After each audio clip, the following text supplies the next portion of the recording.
Welcome back to the channel, guys. My name is Mike, and this video is one I've been waiting to do for ages, and I can't wait to share it with you. I'm not going to go on for long because this is a long video and I really want to get into what it's all about. But I want to dedicate this video to somebody. This video is going to be dedicated to the author of the book, C.J. Heatley, a heater, an F-14 Tomcat pilot, such a legend of a guy. But I want to thank the guy, because if it wasn't for C.J. Heatley and his photography within the aviation field, we might never have had the movie Top Gun.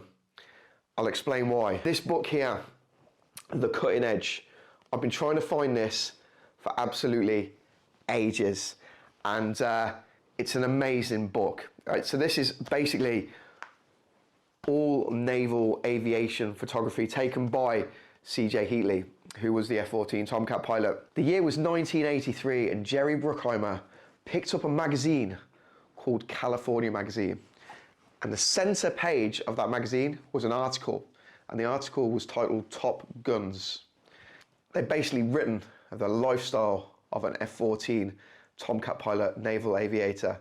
And it was one of the pictures from this book taken by C.J. Heatley that really stole the show and made Jerry Bruckheimer want to make this movie. Jerry Bruckheimer wanted to make the movie very dark and very underground, and the pits of the aircraft carrier. And it was C.J. Heatley that said, no, it's got to be blue, it's got to be good, it's got to be like the pictures in this book.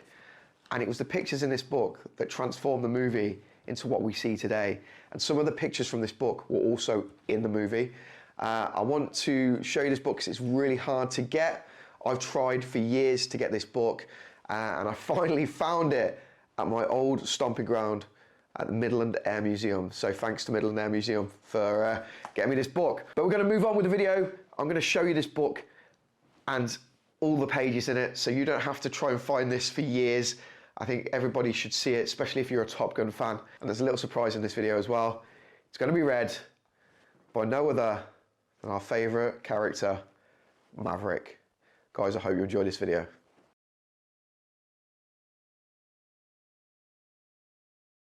When Navy fighter pilot C.J. Heatley III took his camera into the cockpit of an F-14 and onto the deck of a carrier, he wanted to convey the unique sights and sensations that pilots experience. Russian bombers investigating the battle group, a crippled plane making an emergency landing, shock waves circling a supersonic aircraft, an F-14 TV camera targeting an airplane. These are common sights to naval aviators, but only Heatley has been able to photograph them with all their intensity and emotion. Heatley's keen photographic eye, his passion for aviation, and his access to the subject make The Cutting Edge a truly unique collection of naval aviation images. A foreword by Senator Jake Garn, naval aviator and recent passenger on the Space Shuttle Discovery, sets the stage for the dramatic photographic narrative of The Cutting Edge. Heatley's introduction provides a more intimate view of the highly professional and dedicated Navy pilot. Along with the photographs in The Cutting Edge are interviews with attack, fighter, anti-submarine, electronic countermeasure, and helicopter pilots. A Top Gun instructor flying against his students in a mock dogfight, an SH-3 pilot matching his wits against a submarine CO, an air boss directing 400 men and 40 airplanes on the deck of a carrier. Their candid accounts dramatize the clockwork precision and split-second decisions demanded of naval aviators. The reference section of The Cutting Edge contains 3 view-line drawings of the aircraft pictured, as well as their mission, flight specifications, and performance capabilities. Facts about the aircraft include nicknames, dimensions, weight, speed, range, ceiling, crew, power plant, and armament. The section also provides page numbers for convenient identification of the aircraft photographed. This book, through words and pictures, allows even those who have never flown an aircraft to experience the drama, excitement, and sophistication of modern naval aviation. It's difficult for me to describe how proud I am that I wore Navy wings of gold. I never knew a naval aviator who wasn't proud of that fact and who didn't have strong feelings of patriotism. Aviators and the rest of the carrier task group have taken on an important job, protecting the people of the United States and preserving their freedom. When you have an Earth that is 70% water, in any war situation, control of these seas is absolutely critical. We were losing the war against Germany as long as they controlled the North Atlantic. Normandy and D-Day were major turning events, but our success began when we took control of the North Atlantic and got supplies and troops to Europe without devastation. There are also narrow choke points in the world, like the Strait of Gibraltar. That give an advantage to whoever controls them. No matter what we can do on land or in the air, control of sea lanes and choke points will always be important. In the early days, we could control the sea lanes with battleships and cruisers. When air power developed, it became apparent that the combination of sea and air power would result in a stronger defense. The best use of military power is as a deterrent, and the carrier task force is an incredible projection of power. It has been proven over and over again in peacetime that the carrier task group, by its very presence in a troubled area, can effectively maintain that peace. This year is the 75th anniversary of naval aviation. Today's carriers are very different from the ones which we had in the 1950s. The computer has revolutionized naval warfare capability in many ways: fire control, navigation, target acquisition, missiles, all kinds of electronic systems. When I was a young midshipman, we spent so much time sitting with our slide rules, looking at the radar and plotting. Computers changed that. Now, when I go aboard a carrier or into its combat information center and look at the incredible amount of information readily available to the captain of a ship or the commander of the air wing, I am amazed. Still, my basic observations about the Navy hold true whether it is the 25th anniversary or the 175th. The technology has changed, but the people haven't. My major thoughts are of the elite group who have served, and the opportunity I have had in my life to work with the best of the best. Naval aviators are a very select group of people. Look at those who apply to be aviators compared to those who are accepted, and then look at the weeding out process through flight training programs. There aren't any draftees out there on those carriers flying jets. Those men are there because they are willing to take risks to fly for their country. The pilots, like the astronauts, are the ones who get all the credit, but there is a cast of thousands who backs them up. All those people, the entire carrier task group, are never recognized enough. They are an incredibly dedicated group of human beings who give a lot of themselves. I am pleased that the 75th anniversary of naval aviation gives me the occasion to praise them. Senator Jake Garnmay, 1986. Morning launches are the best. The dawn patrol. Most of your shipmates are still asleep, and there you are, helmet in hand, walking out to your jet half a world away from home. The sun glows on one horizon, the stars fade on the other. In an hour, the flight deck will churn with activity. Jet engines will roar, catapults scream and hiss, exhaust gases, and the smell of jet fuel will taint the air. An unbelievable commotion. Now it's quiet, and the sky is crisp and clear. There's nothing but ocean in every direction. You get the pre-flight out of the way and start to think about flying. Because flying is what you love to do. There's something about strapping on 50,000 pounds of fire-breathing hardware, roaring off into the heavens and defying the laws of nature. You can't help but marvel at the power and lethality that your country has entrusted to you. One forward motion from your gloved hand kicks in the afterburners, and soon you are outracing your own sound. Faster than a .45 caliber bullet, you can go straight up or straight down. You are a naval aviator, and you are in complete control. It's not often that reality exceeds your dreams, but it did for me. Everybody plays Army when they are kids, but even while I was hiding in the bushes with my toy rifle, I knew I wanted to fly. The old war flicks affected me most. John Wayne, William Holden, Gary Cooper, they made flying seem so glorious. Besides, the soldiers sloshing around in the mud seemed to have so much awe and respect for the guys who flew. They always looked for the fly boys to save them. I didn't want to be in a foxhole with a rifle. I wanted to be the hero with a silk scarf and leather flight jacket. On television, there were World War II documentaries like 20th Century and Victory at Sea. I watched our B-17s get jumped by Messerschmitts over Germany and scream for fighter cover. In the Pacific, when our torpedo planes and bombers were attacked by Japanese Zeros, they too screamed for fighter cover. I wanted to be the guy they were screaming for. I wanted to shoot down Zeros and Me-109s. When Winston Churchill said, Never have so many owed so much to so few. He was talking about fighter pilots. Whether I'd ever fly or not was one thing, but for some rather was never any doubt about serving in the military, and Wayne may have planted the seed, but I had uncles in the Army, Navy, and Air Force.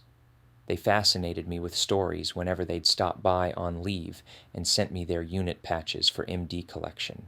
Maybe it was my father's disqualification from a non-aviation cadet program soon after I was born in Pensacola, Florix. I'm not sure what sealed my fate, but I've always looked forward to serving my country in the military. My youngest brother was influenced by many of the same things and is presently a Navy helicopter pilot. Naturally, the rotorhead jet jockey rivalry developed in my family, just as it is in the military if it's not. Air Force versus Navy, it's jets versus props or attack versus fighters, or air Dales versus ground pounders. Even between the light attack and medium attack communities there is a lot of ribbing. All pilots are very parochial about their aircraft and always have been. They think theirs is the best and that their mission is the most important. It's a healthy competition, the nature of pilots since the second airplane was built. The receiver is placed inside the mouse. I started my freshman year at college feeling pretty guilty that some of my high school buddies were already in Vietnam. Flying military jets required a college degree, but I hadn't even decided who to fly for the Army, Navy, Air Force, or Marines. I figured if the military is our country's sword of freedom, then the Navy and Marine Corps would certainly be at the tip of that sword. I liked that. But this was the late 60s. I was young, and long hair was in. The Navy's somewhat looser haircut standards suddenly appealed to me. Besides, by that time flying was no longer a childhood fantasy. I thought maybe I could fly from carriers, out there in harm's way, on the cutting edge. Navy ROTC at the University of Missouri was my ticket back to Pensacola and flight school. Becoming a Navy pilot is one of those things that seems impossible. Civilians who marvel at the Blue Angels and other jets and military air shows think, I could never do that. They don't realize that most of us said the same thing. It's a long learning process, almost 2 years before you're finally assigned to a deployable squadron. But it's one day at a time. You don't need an aeronautical engineering degree. Mine is in journalism. The Navy teaches you everything you need to know. Most aviators will admit, however, that had we studied as hard in college as we did to earn our wings, we could have all gotten PhDs. After I finished training, I realized that anybody who really wants those wings of gold could earn them. It all boils down to how badly you want it, and it was worth it. Before I knew it, I was on the USS Forrestal, headed out for my first cruise. There was an F-4 Phantom on the flight deck with my name on it. I was never so excited or so proud in my life. The responsibilities that come with being a naval officer hadn't sunk in yet. I was just a carefree young fighter pilot, finally doing what I always wanted to do. I didn't really think about the future beyond the next day's flight schedule. Later on, I became more and more aware of how important the carrier battle group is. We are not only an instrument of national policy, but our presence overseas is actually required by international treaties. On any given day, we could start or stop a war. This is a high-speed, high-stakes, high-risk business. Screwing up can have catastrophic results, from your own smoking hole in the ground caused by a moment's inattention, to getting the carrier blown up because you allowed an enemy aircraft or missile to penetrate your defense. You have Toby completely prepared, mentally and physically, each and every hop. It's not just your own life that depends on it. For fighter pilots especially, there are no points for second place. In air-to-air combat, you either get the gold or you're dead. Some guys love to go on cruise, but for others, cruises can be tough, especially for families with children who are too young to understand. How about if I count to 300, Daddy, will you be home then? 3 weeks into a 7-month cruise, we stopped in Pearl Harbor, and I called home for the first time since departing San Diego. My 5-year-old daughter would not talk to me. In fact, she had not spoken to anyone since the day I left. She coped with my absence by becoming mute. Eventually she began to talk again, though for her I no longer existed. She even left the room when my wife Trido read my letters to her. My son was another story. Adam not only came to the phone, but he had a plan. Dad, he said in a secretive whisper, Jump off the ship and swim." He paused between each word for emphasis. "Swim to land, and get a car, and come home, okay, Dad?" What could I say to this 4-year-old man of the house? My eyes swelled with tears. I couldn't answer. I couldn't even swallow. Before I could relax the painful knot in my throat, he dropped his whisper and said in a clear, loud voice, "Come home!" As he passed the phone back to my wife, I could hear him say, reassuringly, "Don't worry. Mom, he's coming home." There were 6 months to go. As you might imagine, family separations are the #1 reason service men and women leave the Navy. The number and length of cruises are being cut back as a result. But let's face it, the battle group is not much good tied to a pier. Sailors have got to go to seas placed inside the mouse. Is P. In order to make this hardship more bearable, shore duty follows every tour of sea duty. These tours are approximately 3 years long for both officer and enlisted and will alternate for an entire career.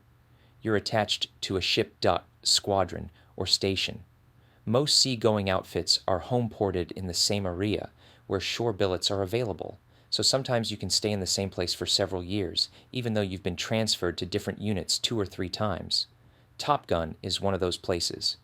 Located at NAS Miramar in San Diego, the Navy Fighter Weapons School, nicknamed Top Gun, simulates the threat in mock air battles and teaches a graduate-level course in fighter tactics. The training is so intense and the learning curve is so steep that Top Gun has become the subject of books and movies. It's the best 5 weeks of flying a fighter crew will ever have. The lessons learned are invaluable. After Top Gun graduates arrived in Vietnam, the Navy's kill ratio improved from 2%, 1 to 13.1. Top Gun instructors are the tactical experts in air combat maneuvering, ACM, and maritime air superiority. Like other adversary pilots, when Top Gun instructors return to the fleet, they not only bring with them a wealth of knowledge, but also the unique perspective of seeing the Navy's front-line fighters from the enemy's point of view. Flying is the thrilling part, but not all of our time is spent in the cockpit. Our average flight time is only about 25 hours per month, and each flight requires around 3 hours of briefing and debriefing. Then there are self-study, simulators, and lectures. It takes a lot of billets to run a 300-man, 12-aircraft squadron, so every pilot and naval flight officer has a primary duty that doesn't involve flying. Space is at a premium on an aircraft carrier. We can't have ground pounders, non-flying personnel, doing our administrative functions. We would rather be flying, but these other jobs have to be done. Besides, you can't become a leader in the Navy just by being a good pilot. Airmanship is only one grading on a fitness report. You have to be as competent a manager as any corporate executive if you plan to move up the pyramid and run an aircraft carrier someday. Anytime a couple of naval aviators get together, the subject of night carrier landings is bound to come up. Is it as hard as everyone says? No. It's harder. We don't want to ruin our image, so we don't talk about it much to outsiders. More pilots lose their wings because of their landing performance than for all the other reasons combined. Day traps are fun. We do them for free and can't get enough of them. The same goes for day catapult shots. But turn out the sun. Obscure the horizon with a low ceiling and bad visibility. Nobody likes that. Throw in a pitching deck and a thunderstorm. It's like practicing bleeding. Many pilots dread landing on a night like that. One particularly black night, a squadron mate of mine was having difficulty getting aboard. He had so many looks at the pitching deck that he had to be tanked, in-flight refueled, twice, along with a couple of other guys who were having the same problems. Finally, everyone, including the tanker, was safely aboard, but him. On the 9th pass, he landed fine, but his hook skipped the wires for a bolter. The 10th time he was high and fast all the way, another bolter. Each approach required so much concentration and effort that his strength, along with his chances of getting aboard, deteriorated each time he went around. While flying downwind to set up for his 11th pass, thoughts of his wife and son flashed through his mind. Was convinced he'd never see them again because the sea was too rough and too cold for a rescue. He was low, the deck was coming up. The LSO waved him off at the last second, narrowly averting disaster. This was blue water ops. No divert fields to escape at the Black Ness. Somehow, somewhere, He mustered up all his remaining skill and courage, and on that 12th and final pass, the wire jerked him mercifully to a halt. The carrier had to remain into the wind and off course for the entire episode. This put the ship behind PIM, position of intended movement, and made it predictable for too long. All the tanker fuel was used up, and flight deck operations were delayed nearly an hour.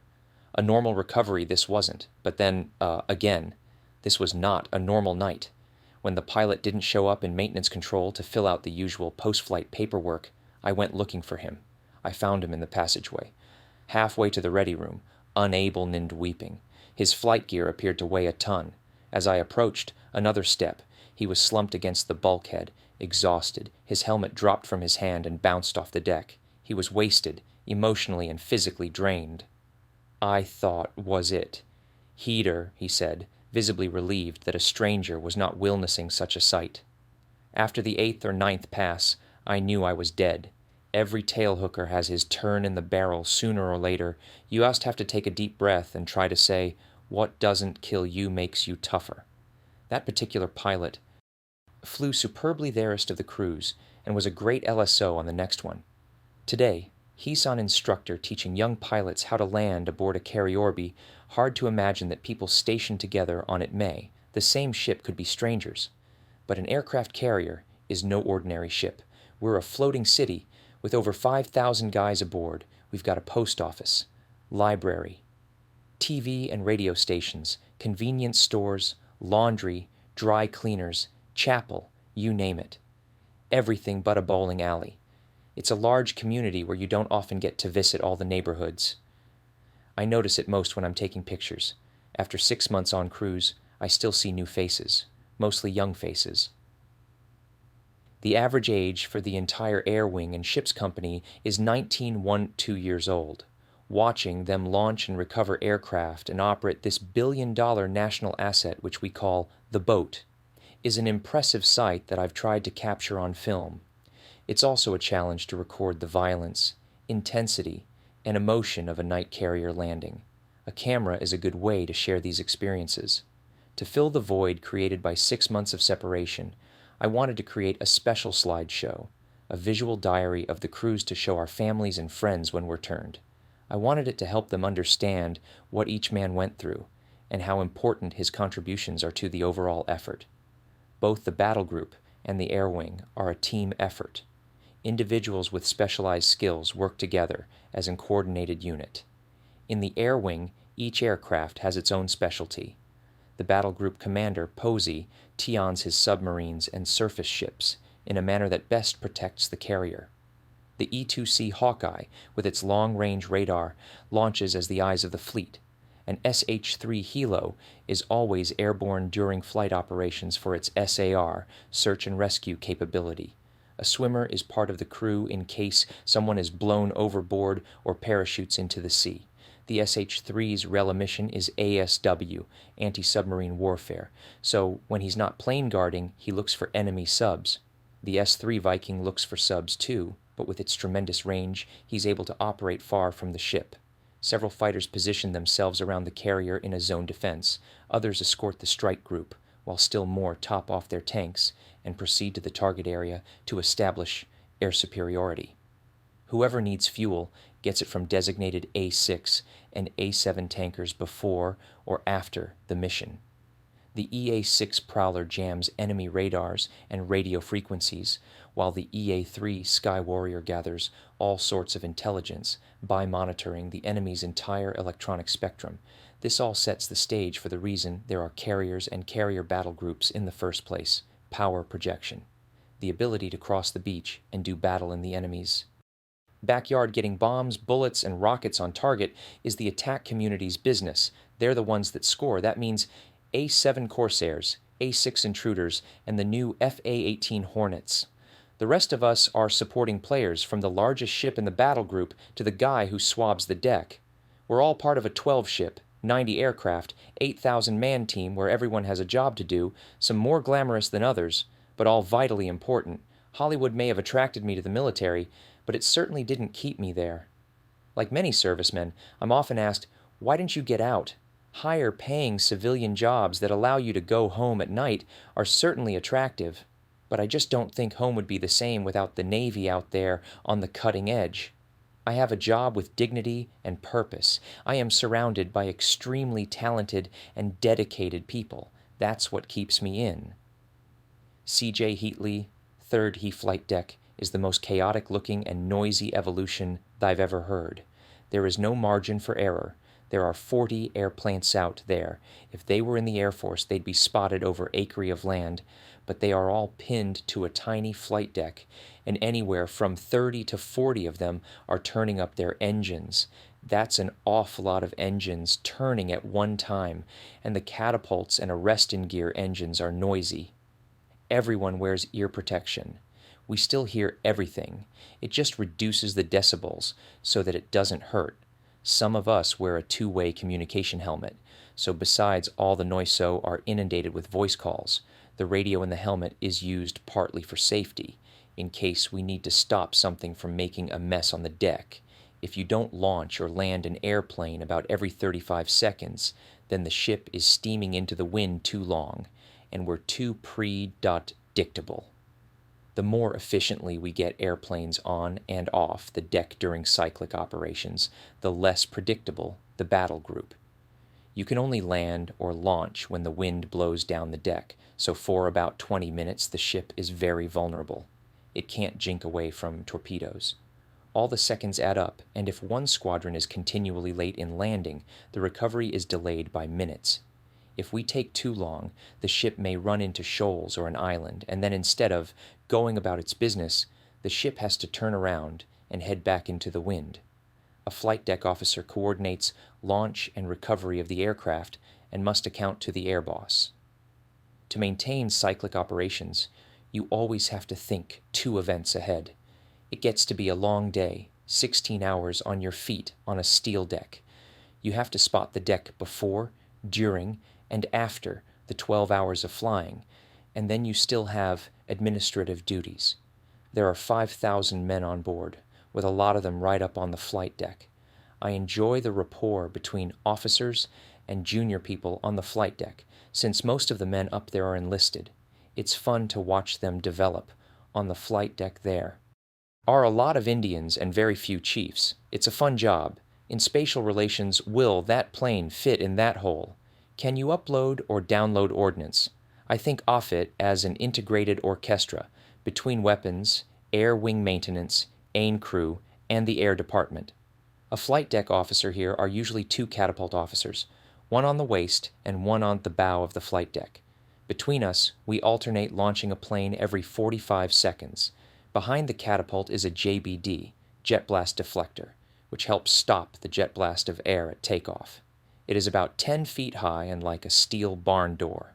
When the plane is positioned on the catapult, you signal the pilot to turn up to full power. Then you take a last look at all the panels, see if the flaps on the plane are set right, make sure the pilot's head is back against the seat. The pilot salutes you if all is well. At night he turns on his lights. You take one last look to see that the deck is clear, and then you crouch down and touch the flight deck. From that time until you point 2 fingers in the direction that the plane will be catapulted, only you or the air boss can stop the plane. When you point those fingers, then and only then does the catapult operator push the button. When the plane is being catapulted off, you stay crouched because the wing passing overhead could take your head off, or the jet blast, which is about 200 miles per hour, could blow you in the water. The catapult works like 2 large steam bottles. Accumulated pressure is fed into 2 long cylinders, with pistons attached to a shuttle inside them.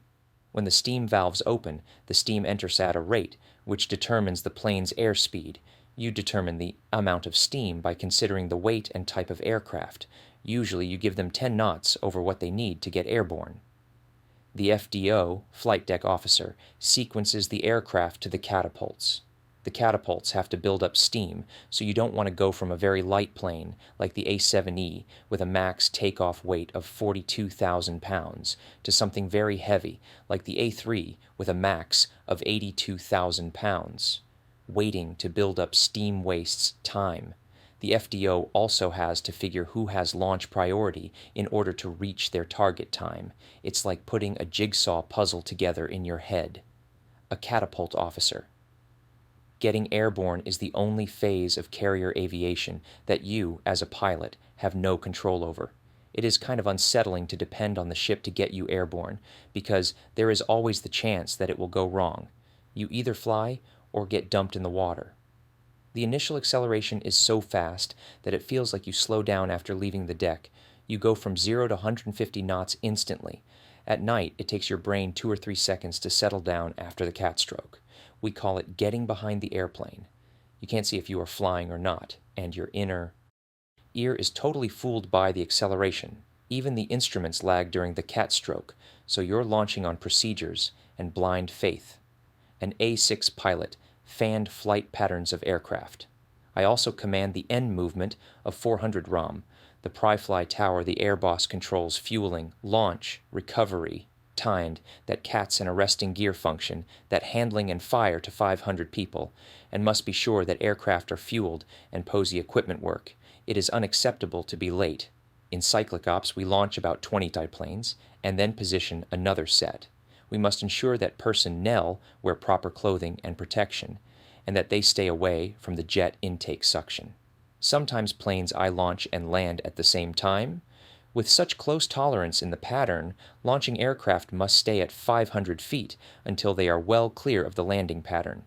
There is a button in pry-fly that we can push to stop the cat from firing, even after the catapult officer gives the signal. There are a lot of decisions to be made in split seconds. You have to think of so many things at the same time, and you are responsible for whatever happens out there. But naval aviators are trained to make instantaneous decisions. It doesn't bother me. An air boss, and I became a pilot. I wanted to fly the F-14 because it was the top-of-the-line Navy fighter.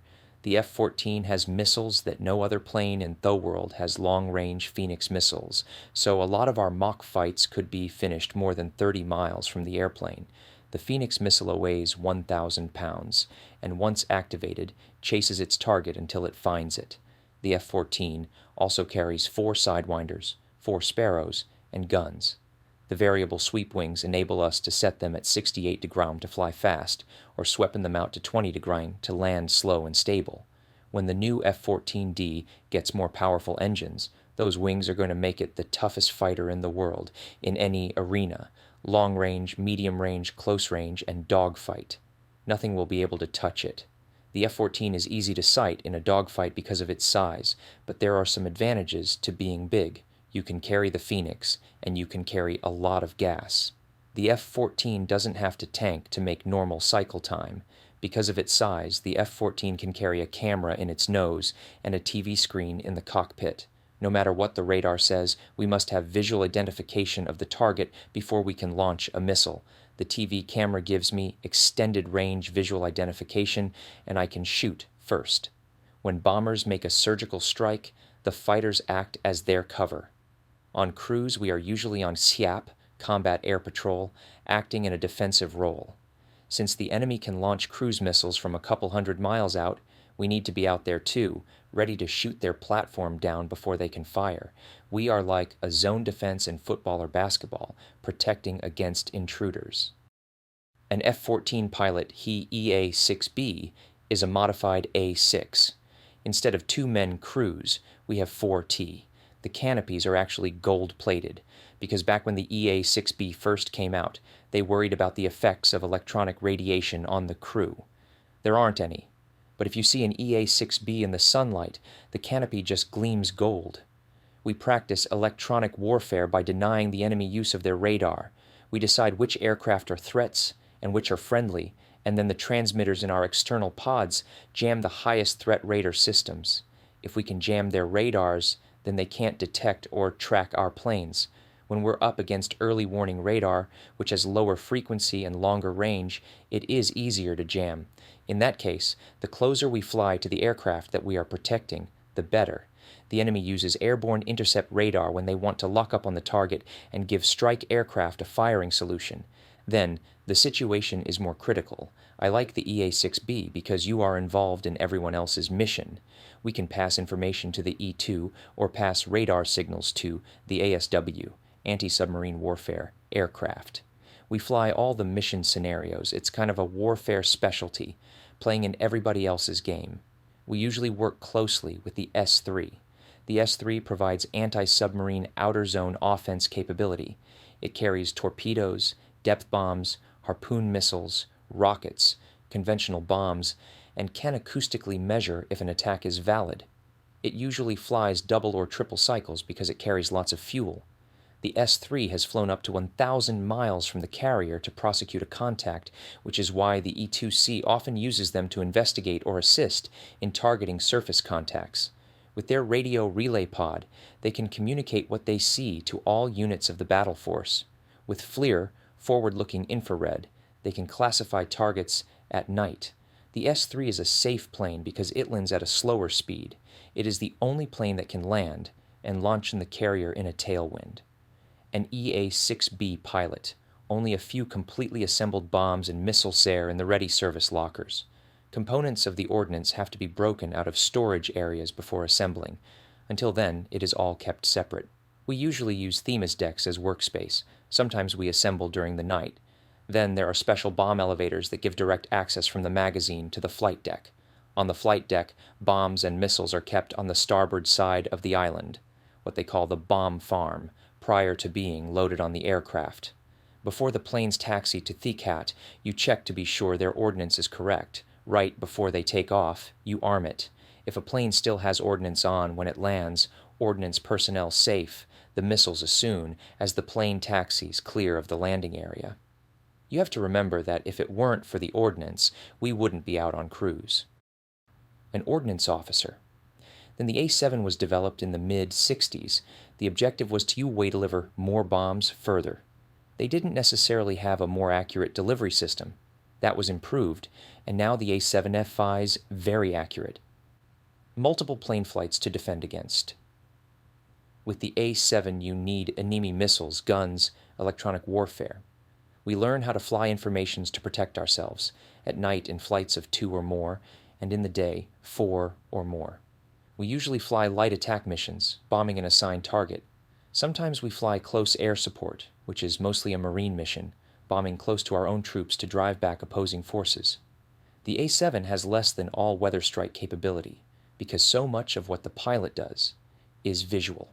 In bad weather, the pilot is too busy making flight decisions at low altitudes and in adverse conditions to come up with a weapons delivery tactic. We practice dive bombing patterns most often. We come in at a 45-degree angle when there is small arms fire. In a more permissive environment, we come in at 10 or 30, which is shallower and more accurate. To make a clandestine low approach, you fly in low, drop your bomb, and then pop up high, flying almost straight up. The A-7 doesn't have much excess thrust, so it is vulnerable when it pops up.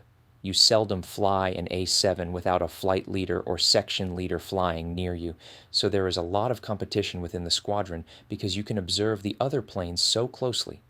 But I like flying a single-person plane. You get to make all the decisions: flight planning, navigation, weapons delivery, landing, and takeoff. An A-7 pilot. Everybody talks about the E-2 dome. People tease us about how funny it looks. Call it a frisbee.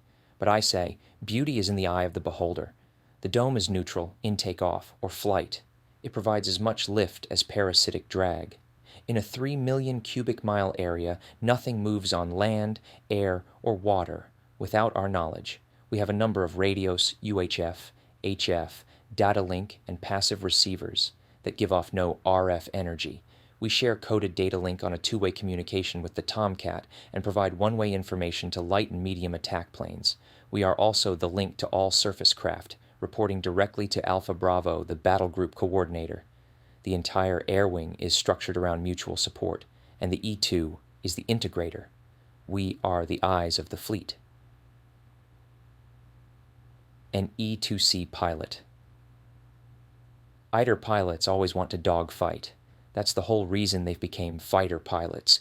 It's man and machine against man and machine. He's capable. You're capable. Hopefully you are on the offensive, trying to take a shot, but you also have to keep him from getting a beaten. You can't be predictable, or you'll get bagged. When you train, you start off fighting similar planes, 1 versus 1, at cos speed and co-altitude. Just learning the basics takes over 9 hours of academic instruction and 30 hours of reading and research. Then you fight dissimilar planes, called bogies, then try more exotic scenarios, like not knowing the number or position of the planes as the fight begins. Dogfighting has changed since World War II. With new technology, you no longer have to saddle up at the enemy's 6 o'clock. You can shoot head-on as you are closing. Basically, you can shoot anyone you can see. In a dogfight, you pull hard and fast to lock up on Theradar and get a tone on your heat-seeking missile. Either that, or you get a radar lock and shoot your Sparrow. When you choose missiles, you go strictly by range, but it's always nice to get rid of the Sparrow first, because it weighs more. If the enemy gets through your Sparrow and Sidewinder envelope, then you use your guns. But that's close, predictable, and dangerous. As any pilot has been taught since day one, the key to success in a dogfight is keeping sight of who you're flying against. There is a saying, lose sight, lose the fight. It isn't like the old days with biplanes 100 feet apart. We have missiles that shoot beyond 10 miles. Even close-in missiles are considered close at 1 to 4 miles. At 4 miles, an airplane is just a speck, and you have to be able to maneuver against him, or that speck is going to get the advantage, get his nose on, and kill you. An F-14 pilot. When someone shoots a heat-seeking missile at you, you send off a flare. Flares are made of magnesium, which burns hotter than jet exhaust, so the missile seeks the flare instead of you. Then you come out of afterburner, which also gives you less heat, and you turn away hard. Probably about 6.5 Gs if you are ready for the turn. It isn't bad. Pulling Gs really tires you out, but your body gets more used to it the more you fly. The oxygen mask presses on your nose, your lungs and heart press on your diaphragm, and your back and butt are crushed in the seat. I literally weigh 1 to 300 pounds when I'm pulling 6.5 Gs. As the blood leaves your head, you see dots, and then gray, and then tunnel vision, because there is an inadequate blood supply feeding your eyes. When you feel the force coming, you practice the grunt or M1 maneuver by tensing your legs and torso to hold the blood in your head so you don't black out. If you do a good M1, you can lessen the effects of the forces by about 1 G. An F-14 pilot sunballs are circular rainbows around the sun. You only see them when you are between the sun and the clouds. Sometimes you can use them to your advantage in a dogfight. You try to position yourself between the sun and your opponent so that he's directly in front of the circle of the sunball. Then you fly the sunball over to him. He can't look straight into the sun and therefore can't see you. If he did shoot a heat-seeking missile at you, it would be drawn to the sun instead of your plane. An F-14 pilot. A shock wave forms on the aircraft when it reaches supersonic speeds. From the front of the plane, the shock wave appears as a circle, but from the back and sides, it looks like very sharp spikes coming off the plane. It is a rare and spectacular sight, only visible in humid weather. Usually the planes are up too high, when supersonic for a visible vapor wave, and since you can't fly supersonic around populations, very few people have caught it stateside. When you go supersonic, you don't feel a thing. It's not the Chuck Yeager story anymore. Planes that are designed to go supersonic go right through the number without a blink. The airplane is as comfortable to fly at landing speeds as it is supersonic. Things just happen faster. An F-14 pilot flew for years as a fleet fighter pilot. As a Top Gun instructor, I became the bogey, bad guy, in the A4. We use A4s and F5s to simulate bogies because they are small, maneuverable, and hard to see, with a good thrust-to-weight ratio. And it's good for the guys to fight against dissimilar aircraft. Every time we fly against a Top Gun class, we tell the students what threat tactics the bogies will simulate. So if we say we're going to simulate 2 Soviet MiG-21s that day, we present the formation scenario that we taught them for that particular hop. There are numerous hours of ground school at Top Gun. Every instructor has a lecture, something to do with tactics or air combat training. Then we fly against the class.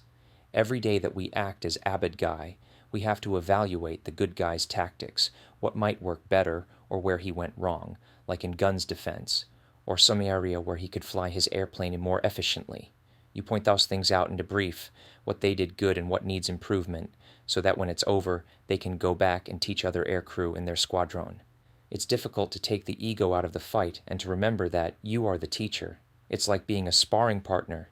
You are expected to lose sometimes so that he can improve. But you learn a lot by being the bad guy. I see fighters make the same mistakes I used to make, and I think, I don't want to do that again. Or if they do something really great, it reinforces good tactics. And I think, I've got to remember that trick when I get back to the fleet. An instructor gets a very good perspective of what the enemy can and can't do, whereas an aircrew can only guess when they're in the fighter. You see what works, what doesn't work, and what the enemy's viewpoint is. A Top Gun instructor, when a squadron returns from a 6-month deployment, you have turn-around time to train for the next cruise. During that period of about 12 months, if you are one of the aircrew chosen by your commanding officer, you attend the Navy Fighter Weapons School, Top Gun, as a student. It is very competitive. To be selected, you need to have been on at least one cruise so that you know how to fight your airplane and employ its weapon systems. But you can't just be a good pilot or radar intercept officer. They also judge your performance as an officer and consider whether you would be a good teacher when you complete the 5-week course and return to the squadron. Top Gun begins with pure academics. The presentations have all been critiqued by other instructors so that the material is flawless and their delivery is perfect. After a few days of full-time lectures, we attend half-day lectures and fly in the afternoon, and then fewer lectures, with flying twice a day. At Top Gun, you can achieve a point of aviation proficiency that is impossible to acquire anywhere else. Outside of wartime, it is the toughest environment you can fly, and you can concentrate on mastering the subtleties of flying. We do learn some specifics, like facts about air-to-air weapons of other countries that you could get by a reading, but you would never have the time to sift through all that material. The lectures you hear in a couple hours have taken hundreds of hours to research and prepare. So, Top Gun students receive all this great information while devoting almost 100% to flying. When we return to our squadrons, the idea is to give the same lectures we heard at Top Gun. But you have to lay low for a while. You can't go back and say, "Listen to me, I just went to Top Gun," or the guys in the squadron will resent you. The information begins to come out in debriefs, when you answer questions about strategy or explain why certain things are done. A lot more surfaces before fighter derby competition, when the squadron relies on their Top Gun graduates to improve their skills so that they can win. A Top Gun student. Top Gun instructors, like Fleet Squadron pilots, practice shooting at a 7x40 nylon banner that is attached to a support plane by a 2,500-foot cable.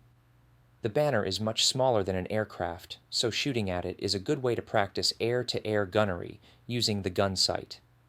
All of the bullets are marked with wet, sticky paint red, blue, black, yellow, green, and each pilot has an assigned color.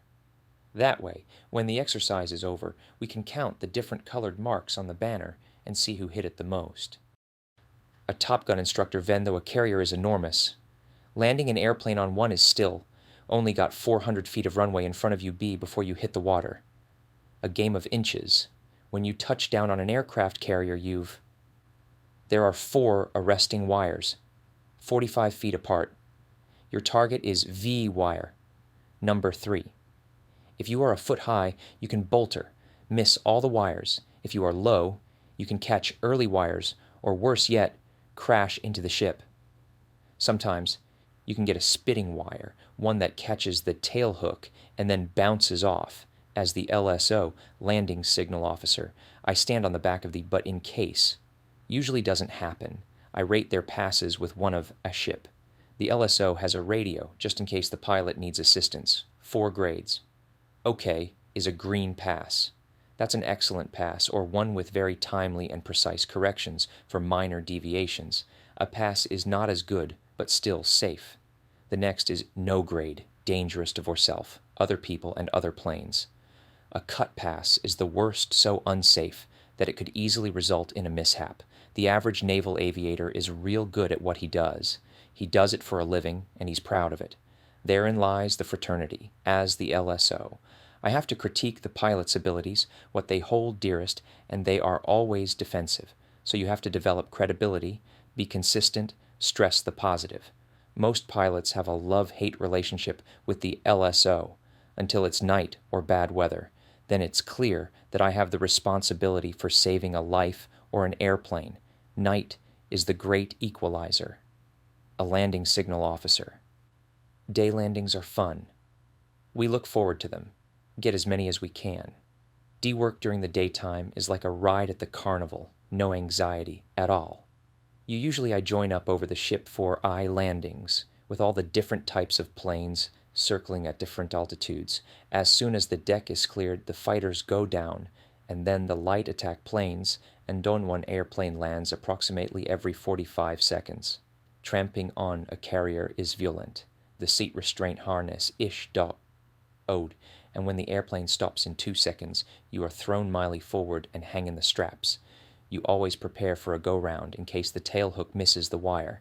A jet engine takes 3 to 5 seconds to come up to power, so you at 100% just as VU think you've hit the wire in case you miss all the wires and have to circle again. Otherwise, you're in the water. We can watch our landings on a videotape that has been recorded by the PLAT, Pilot Landing Aid Television.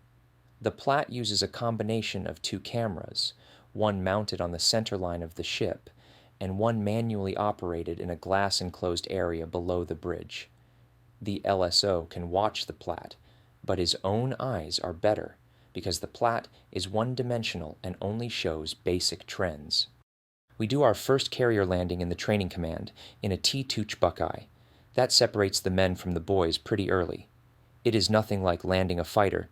The speeds are a lot slower, but it's still an overwhelming experience. Landing on a carrier is a goal in your mind from day one.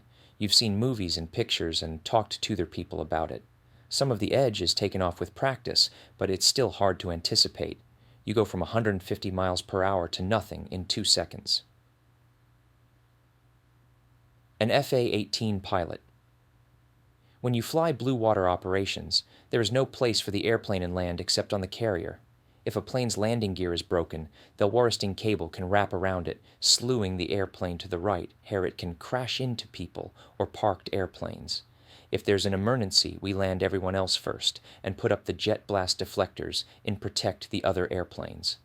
Next, the procedure is to strip all the wires off the flight deck. Then you set up the barricade, which is a bunch of nylon webbing straps that catch the airplane and hold it a straight and roll out. It isn't natural for a pilot to fly an approach when something is in his way. You wouldn't race a car straight into a full parking lot. It's alien to everything normal and comfortable, so you explain to him what he can expect to see. That's a 15 or 18-foot high barricade with straps barring his view of the flight deck, with steel stanchions holding it up and occasionally blocking his view of the meatball. The only part of the airplane designed to pull it to a stop is the tail hook. So, when you land in the straps, they dig into the airplane. Normally, a barricade does extensive damage that takes 2 or 3 months to repair. This barricade stopped a plane beautifully, and the plane was flying again in 2 weeks. A landing signal officer. Night landings are definitely the hardest thing that a naval aviator does. At nighttime, there is a lot of anxiety, different degrees for different people, usually varying with the level of experience. If it is nighttime, especially in the rain, it's scary. You haven't seen dark until you're in with a moon and a H horizon. It isn't so bad. Without a horizon or stars, the middle of the ocean, with only a few red lights, you find yourself promising God that you'll be good, and your heart is pounding.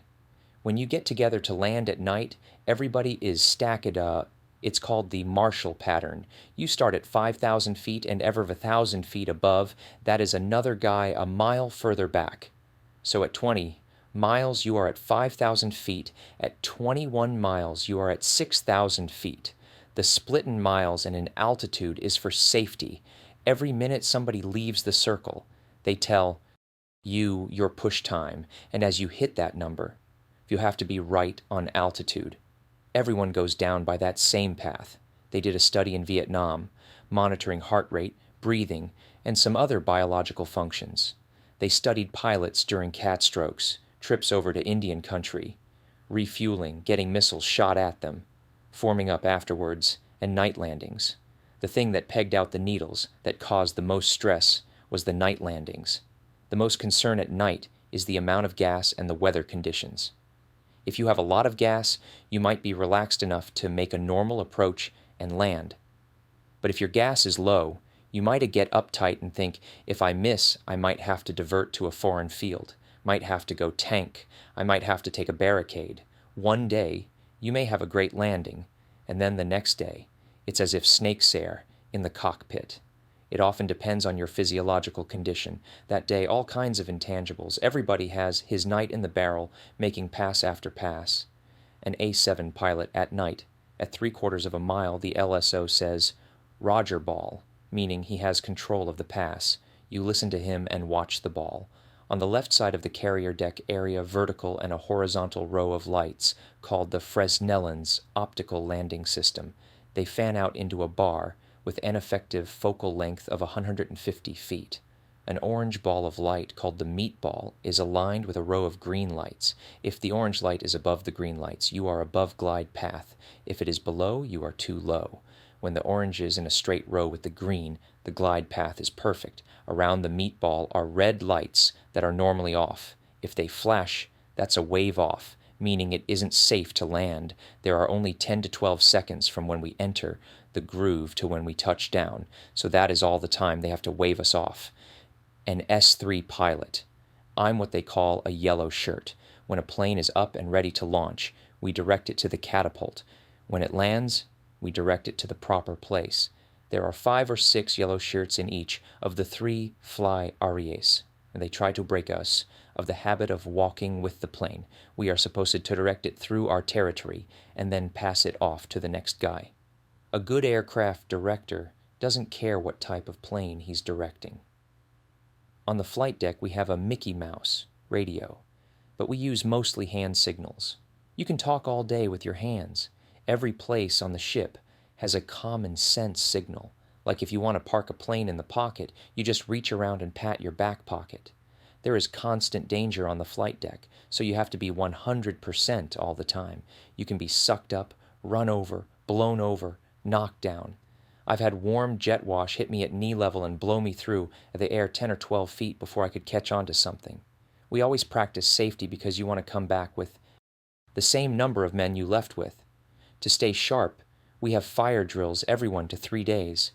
There are so many fire hazards: burning metal, toxic fumes, heated up weapons, exhaust, fuel, electric wires, alpha fires. That's when your clothing or seats catch. Exhaust from an airplane can overtemp something, or fuel on the deck can light and drop down a catapult. Drills teach us how to position ourselves the safest way, and we practice charging the fire, knocking it down, cooling the weapons. A fire that lasts over 40 seconds is big trouble. 18 hours is a long day, but I love it. Practically the only thing there is to do is work, so you don't complain.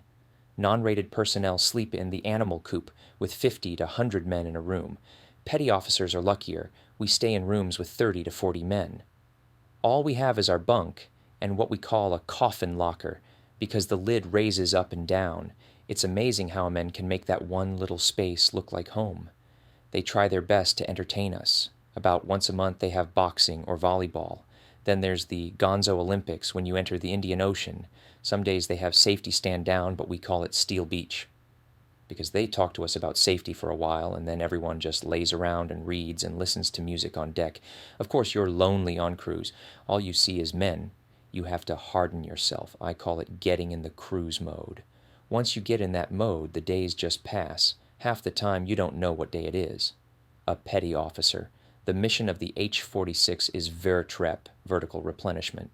We delved to everything from beans and bullets to Mavo and movies. 2 ships Donhave to come alongside. We can replenish from rewarding mission to support the fleet with what they need. When they over the horizon, it is a need it.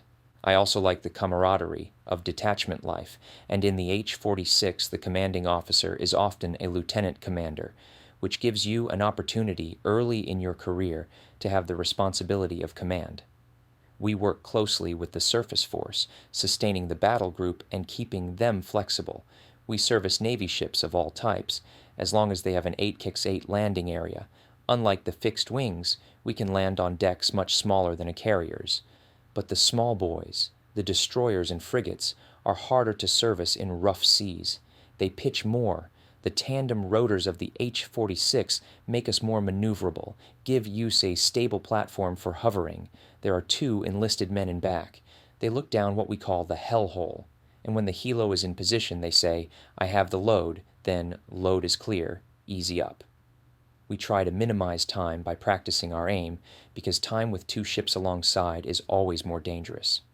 The load is attached to the H-46 by a cargo hook, from which a pen nant is suspended to carry the load in a sling or net. A normal carry is from 1,500 to 6,000 pounds. We can also evacuate 20-plus people in our secondary mission of search and rescue. Sometimes we bring back retro-arrayed, empty bomb cans, repairables. Sometimes we lift an injured crewman on a Stokes litter and carry him to the nearest battle group ship with a doctor. If there is a downed aviator in the water, we wrap a harness around him and lift him. It is definitely a combat support role, not combat. We do it day and night. An H-46 pilot views being close to the ground in a helicopter. You can fly the machine in any direction. When you move sideways or backwards or stay still, the air, you'll feel that you're defying gravity. We're the only ones who can fly, the windows open, but flying a halo isn't like driving a car. You don't have any hood or emblem for visual reference. You're smack up front like a bus driver, and you fly more by looking through the windscreen than by instrument display.